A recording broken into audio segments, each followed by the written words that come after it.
Here is my spoiler-free review of the new horror movie, Don't Breathe.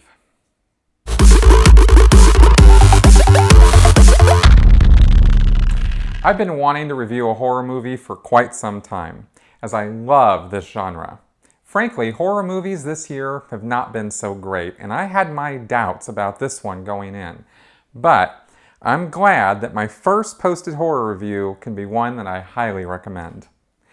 Don't Breathe is directed by Fete Alvarez and stars Stephen Lang, Jane Levy, Dylan Minnette, and Daniel Zavato.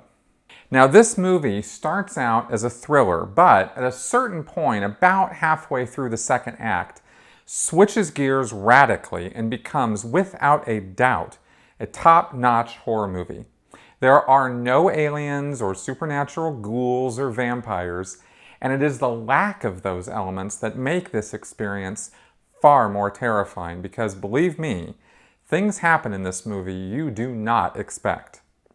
The setup is the height of simplicity.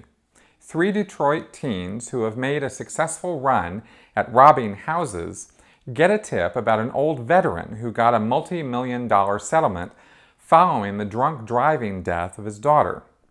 They scope out his place and find it in an almost deserted neighborhood, and what's more, the old guy is blind.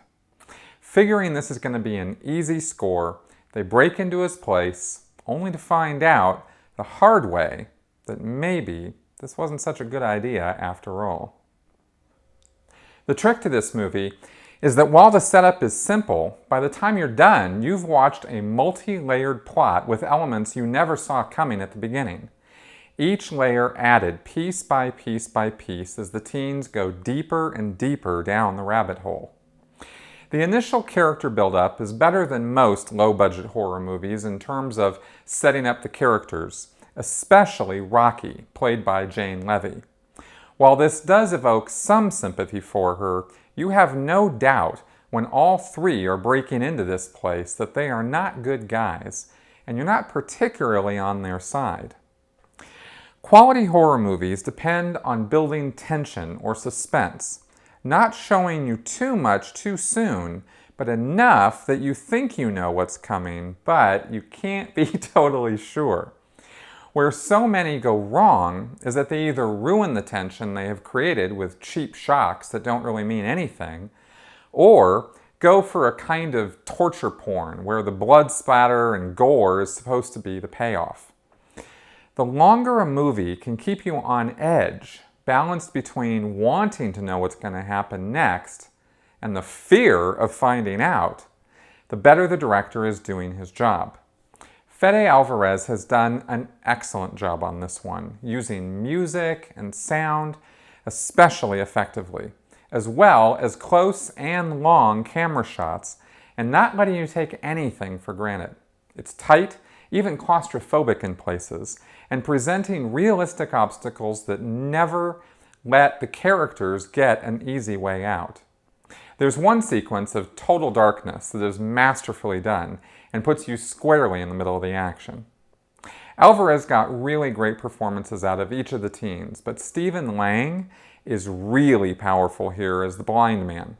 He has a commanding presence when he's on screen, and most of his job here was intensely physical, without much talking. He has to make you believe a lot about this character, from his military background to the horrible tragedy he experienced in losing his daughter, to a lot of other things which I won't spoil, and he pulls it all off. If you want an amazing horror movie experience that delivers at every level, Don't Breathe is a must-see. The sooner the better, so it doesn't get ruined with spoilers. I am giving this movie a rating of totally awesome. I absolutely loved it. You let me know what you think after you see it. If you haven't subscribed to my channel, hit that subscribe button now and get a gander at the rest of my amazing content. Until next time, have fun and thanks for coming by.